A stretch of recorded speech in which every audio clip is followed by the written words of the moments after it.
تمہیں کسی کی دشمنی یا کسی کی ناپسندیدگی اس بات پر آمادہ نہ کر دے کہ تم کسی کا حق مارو۔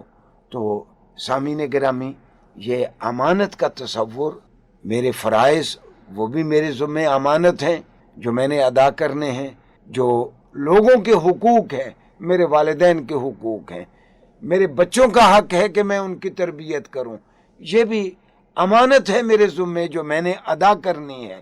اگر میں کہیں افسر ہوں تو میرے ماتحتوں کے جو بہت سارے حقوق ہیں اگر وہ واگزار نہیں ہوئے تو وہ میرے پاس امانت ہیں، اللہ ان کے بارے میں مجھ سے پوچھے گا۔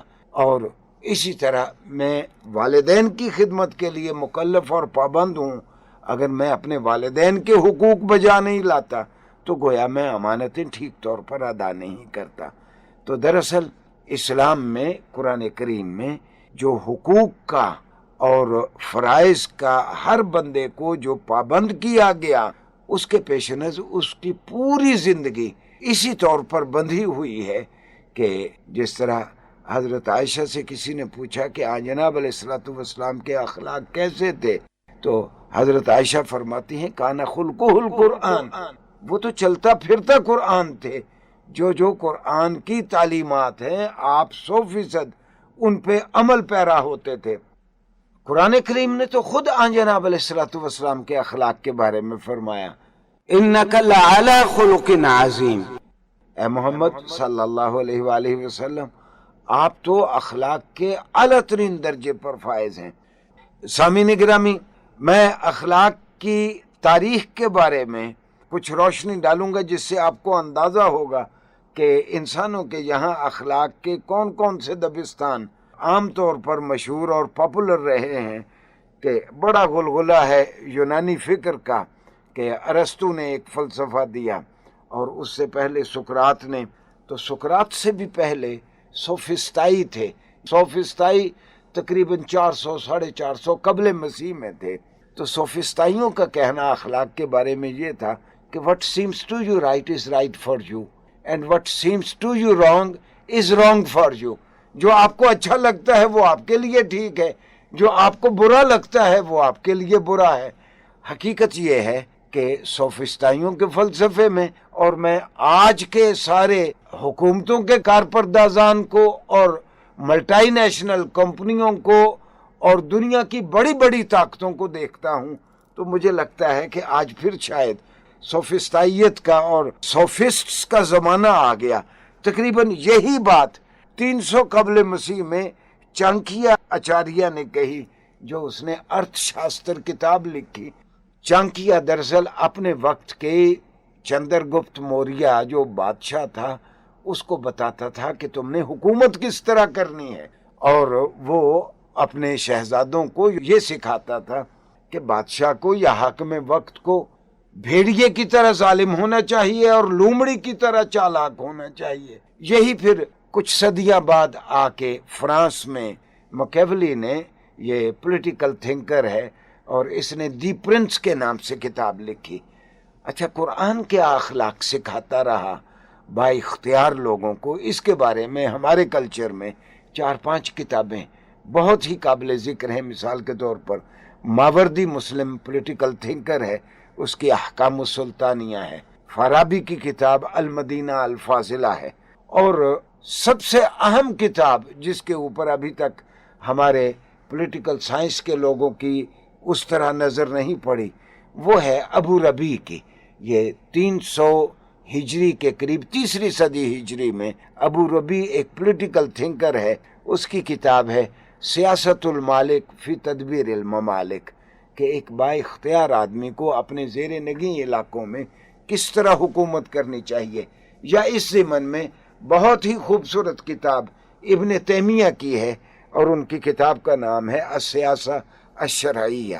سامعین گرامی، ہمارے یہاں جتنے لوگوں نے ان موضوعات پہ، اخلاق پہ، کہ ایک حاکم کا، ایک با اختیار آدمی کا اخلاق کیسا ہونا چاہیے، اس میں خدا خوفی ہے، اس میں اس کے پاس جو اختیارات ہیں وہ امانت کے طور پر ہیں۔ اختیارات ایسی چیز نہیں ہوتی جو انجوائے کی جاتی ہے، اختیارات تو ایسا بوجھ ہیں جس کے بارے میں اس مختار آدمی کو ہم وقت یہ احساس رہنا چاہیے کہ کل مجھے اللہ نے اس کے بارے میں پوچھنا ہے۔ ہاں، آج معروضیت ختم ہو گئی۔ ہم پاور مانگرز کو، مقتدر لوگوں کو دیکھتے ہیں، ہر ایک کے اندر وہی چانکیا اور وہی مکیولی اور وہی سوفسٹائی ہر ایک کے دل کے اندر بیٹھا ہے۔ نہ اپنے وعدوں کا پاس ہے، نہ انہیں اس بات کا پاس ہے کہ لوگ ہمیں جھوٹا سمجھیں گے تو لوگ ہمیں کیا کہیں گے۔ ہاں، ایک ہی چیز پہ نظر ہے کہ کس طرح وہ مال سمیٹے، کس طرح وہ لوگوں کو بیوقوف بنائیں۔ دراصل قرآن جس اخلاق کی بات کرتا ہے وہ ذمہ داری کے ساتھ اس بات کو محسوس کرنا ہے کہ کل میں نے اللہ کے یہاں جا کے جواب دینا ہے۔ جبکہ مغرب کے فلسفی، اسلام کے علاوہ جتنے فلاسفرز ہیں، اخلاق کا تصور ان کا یہ ہے کہ آپ نے وقت کو دھکا دینا ہے اور اپنے مقاصد حاصل کرنے ہیں۔ اور آج امریکہ اگر پری ایمپٹیو سٹرائکس کی بات کرتا ہے کہ ہمیں حق ہے جہاں چاہیں ہم حملہ کریں، کوئی بین الاقوامی اقدار اس کے پیش نظر نہیں ہے۔ پھر وہ اس کو نام دیتا ہے کہ ہمارے جہاں نیشنل انٹرسٹ ہوں گے۔ بھئی تمہارے تو نیشنل انٹرسٹ ان چیزوں میں ہے کہ جو بھی کمزور قوم ہے اس کے وسائل پہ جا کے قبضہ کر لو، لہٰذا تمہیں حق پہنچتا ہے۔ ہاں جناب علیہ الصلوۃ والسلام نے ان قرآنی تعلیمات کے پیش نظر اور آپ کے خلفاء کا طرز عمل بھی ہمارے لیے حجت ہے، کیونکہ وہ خود اپنی جانب سے انہوں نے، سیدنا عمر نے کوئی نئی چیز متعارف نہیں کروائی۔ سیدنا عمر تو اللہ اور رسول کے اتباع میں پابند کرتے تھے اپنے حکمرانوں کو اور اپنے گورنرز کو کہ آپ نے یہ کام کرنا ہے، کسی سے دھوکہ نہیں کرنا، صرف ٹیکس اکٹھا کرنے کے لیے کسی کے ساتھ آپ نے غلط بیانی نہیں کرنی۔ یہ تو سامعین ایک ڈائمنشن تھی۔ اخلاق کی ایک دوسری ڈائمنشن بھی ہے جو عرف عام میں جس کو ہم اخلاق کہتے ہیں، وہ ہے کسی سے اچھے انداز میں بولنا۔ اور قرآن تو بار بار آپ کو تاکید کرتا ہے کہ جس طرح قرآن نے کہا، یہ میں خاص طور پر اپنے سامعین کو درخواست کروں گا کہ سورہ فرقان کا آخری رکوع اور سورہ لقمان میں ہے، حضرت لقمان اپنے بیٹے کو نصیحت کرتے ہوئے کہتے ہیں کہ وَلَا تُسَعِّرْ خَدَّكَ لِلنَّاسِ، دیکھو بیٹا لوگوں کے سامنے گال پھلا کے نہیں رکھنا، وَلَا تَمْشِ فِي الْأَرْضِ مَرْحًا، اور زمین پر اللہ کی دھرتی پر اکڑ کر بھی نہیں چلنا۔ یہ جس طرح قرآن نے کہا کہ سورہ فرقان میں وَعِبَادُ الرَّحْمَنِ الَّذِينَ يَمْشُونَ عَلَى الْأَرْضِ هَوْنًا، کہ اللہ کے بندے وہ ہیں جو دھرتی پہ چلتے ہیں تو آرام آرام کے ساتھ چلتے ہیں۔ وَإِذَا خَاطَبَهُمُ الْجَاهِلُونَ قَالُوا سَلَامًا، اور جب کوئی جاہل آدمی ان سے بات کرتا ہے، اینٹ کا جواب پتھر سے نہیں دیتے، بلکہ وہ حسن ادا کے ساتھ جھگڑا نہیں کرتے، بری چیز کے جواب میں بھی وہ اچھی بات ہی کہتے ہیں۔ تو سامعین گرامی، جناب علیہ الصلوۃ والسلام فرمایا کرتے تھے الابتسامۃ صدقۃ، کسی سے مسکرا کے ملنا بھی ایک نیکی ہے۔